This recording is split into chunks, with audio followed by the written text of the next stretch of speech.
So the first impurity that we discussed give rise to another two impurities. These two impurities won't exist if we just clean off the first impurity, which is the mother of these two impurities. So let's discuss the second impurity. The second impurity is our conclusions. Our conclusions about the world, about physicality, about things, about mind, about emotions, about everything. All the conclusions that we have, like this is beautiful, this is not beautiful, this is good, this is bad, this is right, this is wrong. These are all conclusions.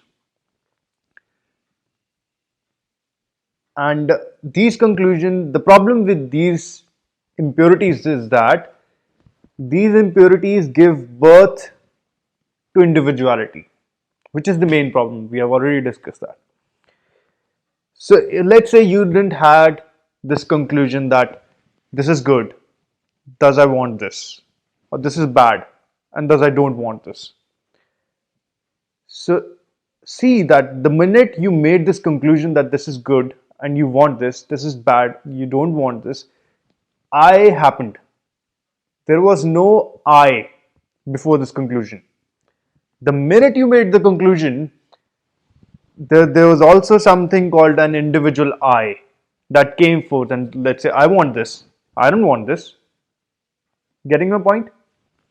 This is little subtle, and I really want you to think about it and catch it, that these conclusions that we have, these conclusions give birth to a false I, to a false individual. Because the true individual is a witness. It will always remain the witness. It will not engage in any way. So your conclusions leads to creation of a false individual. Please see this.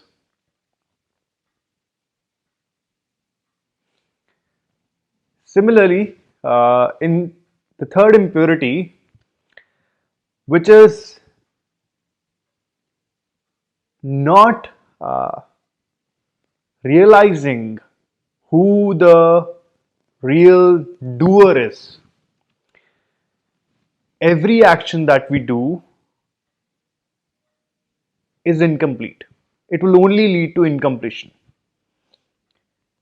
There is no such thing as complete action. Physical world itself is incomplete. Okay, so this is mumbo jumbo. Let me try to explain it in an easier way. So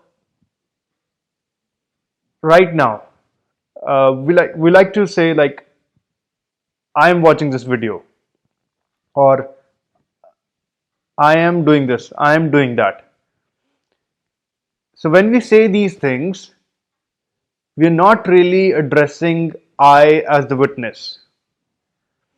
We are addressing I as some individual, some little individual who is doing certain things.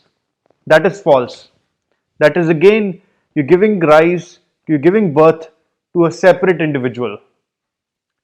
That is false. There is no individual. Please see this. Whatever we do just happens. If we start attaching that I to our actions, that I am doing this, then it gives birth to individuality. So, getting rid of all the conclusions that we make, this is this, this is this, this is this, this is this, and also I did this, I did that, I don't do this, I don't do that. All these things, both your conclusions and your actions, associating with your conclusion and associating with actions, give rise to a false individual. Let's realize this, and that is not good for when it comes to realizing who we truly are, because as we've already discussed, this is an impurity. This is not letting our consciousness shine forth in its fullness, in its totality. So in order for our whole consciousness to come forth, our whole of self to come forth, we have to destroy these little me's, little individuals that we created, little identities that we have created. This is all what we call shrunken knowledge. This is contracted, limited knowledge of who we are. Firstly, we discuss identity, identifying with this body and everything else. Then we discuss limited conclusions. This is good, this is bad. Then limited actions. So all these are basically limitations. If you're not liking the word impurity, let me call it limitations. There is only one sin, not sin in a way that you'll go to hell, but in a way that will stop you from not realizing who you truly are. Is there's only one sin in yoga, and that is limitedness. Your limitedness is the only problem. Everything else is okay. Like yoga is so open, and once you go deep into it, you'll realize it is so progressive, it is so open, that so many things that even society doesn't really accept, it is accepted in real yoga. For example, there's a whole lineage of aghoris, and they do all kinds of things. I'm not getting into that, but the thing is, yoga is so open, yoga is so accepting of so many things that religious institutions are not accepting of. But the only thing that yoga doesn't really accept is limitedness. Your limitedness is literally a sin in yoga. And sin, I've already explained, not in a way that it will lead to heaven or hell or something like that, or somebody is going to judge you because of this. It's just that it will not let your consciousness blossom to its fullest capacity. And that is ridiculous. That is a sin, because you're carrying this potential, this seed to let your individuality blossom into this universality, this cosmic knowing, this union with the cosmos. That's what the word yoga means, union. When the individual gets into union with the whole of cosmos.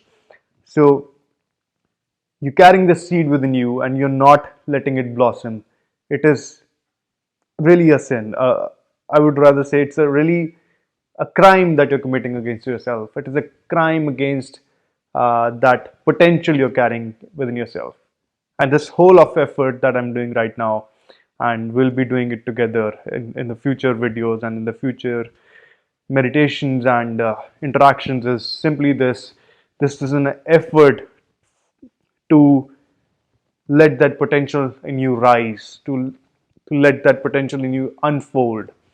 And I'm a fool who has has a vision of 7.5 billion enlightened beings. So I know it's little foolish to have that kind of vision, but uh, if we're going to chase something in this world, so why not chase the best? Why not chase the maximum best?